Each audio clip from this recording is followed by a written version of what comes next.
अस्सलाम वालेकुम स्टूडेंट्स, उम्मीद करती हूँ कि आप सब खैरियत से होंगे और आपने फ़र्स्ट लेक्चर देख लिया होगा और वहाँ से आपको समझ भी आ गई होगी। और आज हम इस बुक का सेकंड लेक्चर करेंगे। आज हम सेकंड पोइम करेंगे जो कि है तातारी, जिसके राइटर का नेम है वाल्टर डी ला मैरी। इस पोइम को आज हम करेंगे। इस पोइम के बारे में आपको मैं बताऊँगी। आपकी जो फ़र्स्ट पोइम्स हैं यानी कि फ़र्स्ट 10 पोइम्स, इनमें से आपको एक स्टेंजास मस्ट आना है। आपका 23 पोइम्स हैं टोटल और इनमें से ये भी मोस्ट इम्पॉर्टेंट है। अब यहाँ पे जो आपकी पोइम है तातारी और दूसरी डिपार्चर एंड अराइवल, इन दोनों में से आपको आते हैं, लेकिन इन दोनों में अक्सर बच्चे कंफ्यूज हो जाते हैं, उन्हें समझ नहीं आ रही होती कि इसमें से आया है स्टेंजा या फिर उस पोइम में से आया है। तो आपने जब करना है यहाँ पे, आप जब स्टेंजास करेंगे तो आपने स्टेंजास को अच्छी तरह से रीड करना है ताकि आपको सेंस समझ आए, क्योंकि आपको एज इट इज़, जैसे कि यहाँ पे अब 5 का पैराग्राफ बना है, 4 का पैरा बना है, तो ऐसे नहीं जैसे कि अब ये देखेंगे, ये जो है ये पूरा नहीं आएगा। यहाँ पे आपको फ़र्स्ट 4 लाइंस आ सकती हैं या सेकंड 4 लाइंस आ सकती हैं। इस तरह से आपको ये लाइंस आनी है, आपको एज इट इज़ नहीं आएंगी, इसलिए आपने सारी ही लाइंस को अच्छी तरह से पढ़ना है। अब वैसे भी टाइम कम रह गया है आपके पास, तो जितना टाइम है इस टाइम को आपने अच्छी तरह से यूटिलाइज़ करना है और अच्छे तरीके से अपनी तैयारी करनी है। और आज हम तातारी पोइम करेंगे। ये जो पोइम है ये इमेजिनरी पोइम है, यानी कि इसमें जो शायर है सब कुछ इमेजिन कर रहा है, वो ख़ुद को एक बादशाह होने की हैसियत से इमेजिन कर रहा है। वो कह रहा है यहाँ पे कि अगर वो बादशाह होता तो वो क्या क्या करता, वो कैसा महल चाहता, उसके महल में क्या क्या चीज़ें होती, वो सारी चीज़ें यहाँ पे वो बता रहा है। तो सबसे पहले हम इसकी समरीज कर लेते हैं। अब समरी जो मैंने पोइम 1 की भी आपको समरी ही बताई थी और यहाँ पे मैं आपको समरी ही क्यों बता रही हूँ। अब यहाँ पे रीज़न है कि क्यों बता रही हूँ। आपका भी क्वेश्चन होगा कि आखिर आप हमें समरी क्यों बता रही है, तो हमारी बुक में भी लिखी है, हम भी कर लेंगे। अब यहाँ पे मैं आपको समरी इसलिए बता रही हूँ क्योंकि समरी में जो आगे हम स्टेंजास कर रहे होते हैं वो सारी बातें यहाँ पे आपको मिल रही होती हैं। अब मैं आपको यहाँ पे समरी बता रही हूँ, आपने आप इसके स्टेंजास पढ़ने हैं। आप इसके स्टेंजास पढ़िएगा, देखिएगा क्या स्टेंजास में यही बात नहीं रिपीट की जा रही, यही बात मिलेगी आपको वहाँ पे।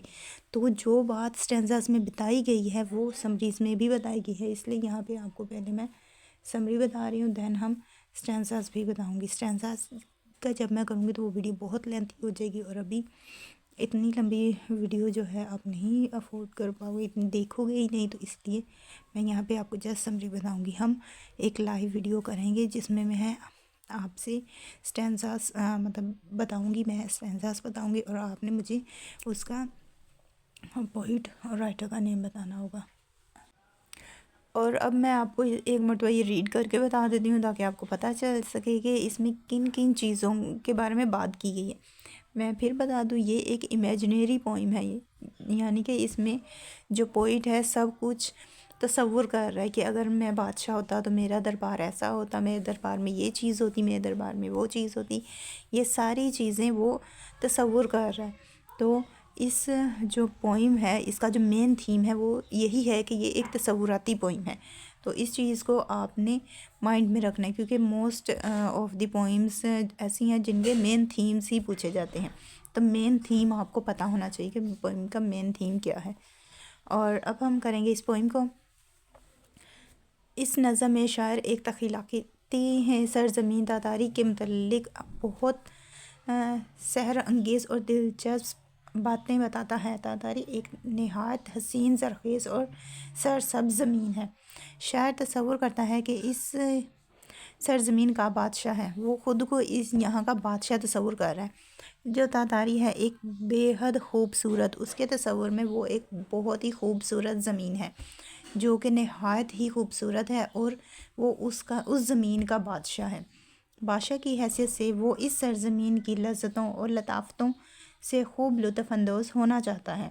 वो इस सरज़मीन का बादशाह बनकर बिला शरीक हुक्मरानी करना चाहता है। वो कहता है कि तातारी ऐसी ज़रख़ेज़ खूबसूरत ज़मीन है जहाँ का वो बादशाह बनना चाहता है। वो वहाँ का हुक्मरान बन के वहाँ पे मौजूद जो चीज़ें हैं उनसे लुत्फ़अंदोज़ होने की ख्वाहिश ज़ाहिर कर रहा है। यहाँ पे वो तसव्वुरात की दुनिया में खो जाता है और तसव्वुर करता है कि बादशाह की हैसियत से हाथी दांत से बने हुए बिस्तर पर सोएगा। इसके दरबार में मोर अपनी खूबसूरती दिखाते हुए रक्स करेंगे। वो कहता है कि अगर वो वहाँ का बादशाह है तो वो जो अपना तख्त बनवाएगा उसका जो बिस्तर होगा वो हाथी दांत का बना होगा और उसके दरबार में मोर जो होंगे वो नाच रहे होंगे, रक्स कर रहे होंगे। इसकी सरजमीन के जंगलों में शेरों और चीतों का आना जाना रहेगा। मतलब कि इसकी जो सरजमीन होगी वो उस सरजमीन पे जो जंगलात होंगे वहाँ पे शेर होंगे, वहाँ पे वो शेर और चीतों का कह रहा है कि वहाँ पे वो शेर और जो चीते जो होंगे वो आज़ादी से घूम फिर रहे होंगे। इसके तालाबों में मछलियाँ नहात आज़ादी से तैरेंगी और इनके पर सूरज की रोशनी में चमकेंगे। यानी वो कह रहा है कि इसके तालाब में इतनी खूबसूरत मछलियाँ होंगी कि जब उन पे सूरज की रोशनी पड़ेगी तो उनके जो पंख है वो चमकेंगे, उनके पंख चमक रहे होंगे। इतनी खूबसूरत मछलियाँ होंगी इसके तालाबों में। अब शायर का ख्याल है कि इसके महल में लातादाद खिदमत गुजार होंगे जो इसकी देखभाल करेंगे। मौसीकारों का एक ताइफा बगल बजाकर इसके खाने का ऐलान करेगा। यानी कि इसके दरबार में इसके इतने खिदमतगार होंगे, इसके इतने मुलाजमीन होंगे जो कि इसकी देखभाल करेंगे। और जब इसके खाने का टाइम होगा तो एक बाकायदा तौर पे एक मौसीकी चलाई जाएगी, उस मौसीकी की आवाज़ पे इसे खाने के लिए बुलाया जाएगा। इसके घर के सहन में गाने बजाने की गूंजें आती रहेंगी। शाम होने पर इसके महल में ऐसे चिराग रोशन होंगे जिनकी रोशनी शहद की मानिंद जर्द और शराब की मानिंद सुर्ख होगी। यानी कि शाम के टाइम इसका जो महल होगा वो चिरागों से और रोशनियों से इस कदर खूबसूरत दिखाई देगा कि हर कोई उसे देखता ही रह जाएगा। नेक्स्ट बात कर रहा है वो शायर कहता है कि अगर वो तातारी का बादशाह होता तो नहायत शानदार लिबास ज़ेबतन करता। इस लिबास पर कीमती मोती और जवाहरात जुड़े होते। यानी कि उसका लिबास इस कदर खूबसूरत होता कि उसके ऊपर मोती और हीरे जवाहरात लगे होते। बहुत ही हसीन और जमील उसका लिबास होता।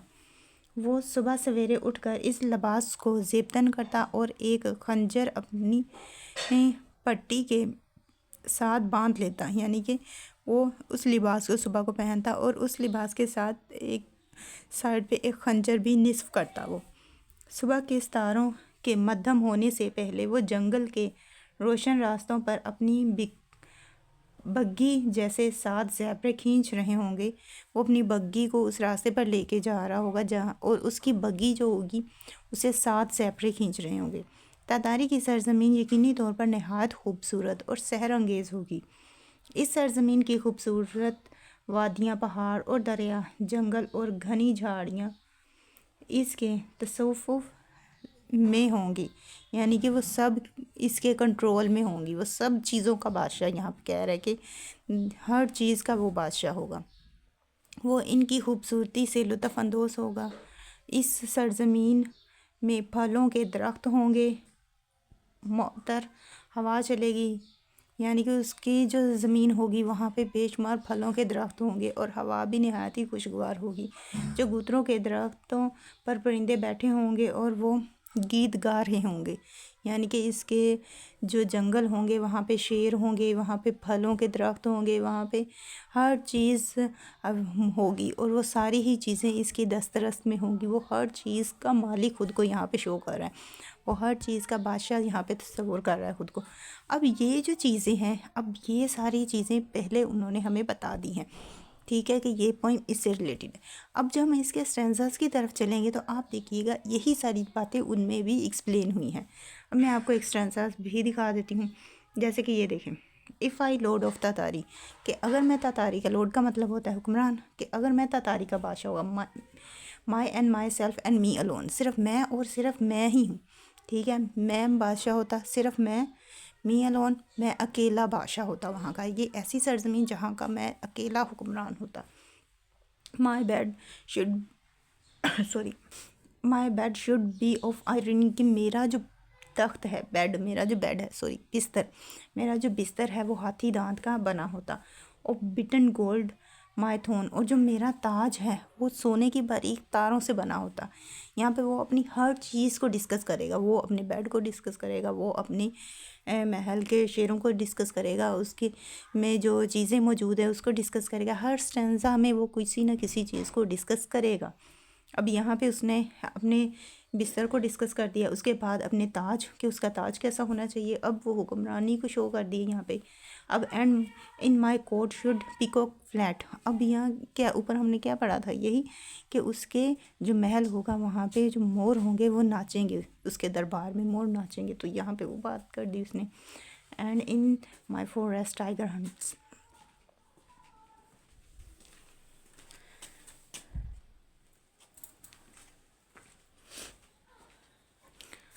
अब यहाँ पे जंगलात की बात कर ली हमने, ऊपर क्या पढ़ा कि जंगलात में क्या किया था उसने कि इसके जो महल के जंगलात होंगे वहाँ पे शेर आज़ादी से घूमेंगे, वहाँ पे शेर घूमे फिरेंगे, चलेंगे, आज़ाद रहेंगे, आते जाते रहेंगे। ये चीज़ इसमें यहाँ पे ये हमें बता दिया। इस तरह हर शेर जो है, हर स्टेंसा जो है, हमें एक एक बात उसकी एक्सप्लेन करेगा जो हमने ऊपर समरीज में पढ़ ली हुई है। अब ये देखें, in my pools great fishes land their fins वॉल्थर the sun words the sun.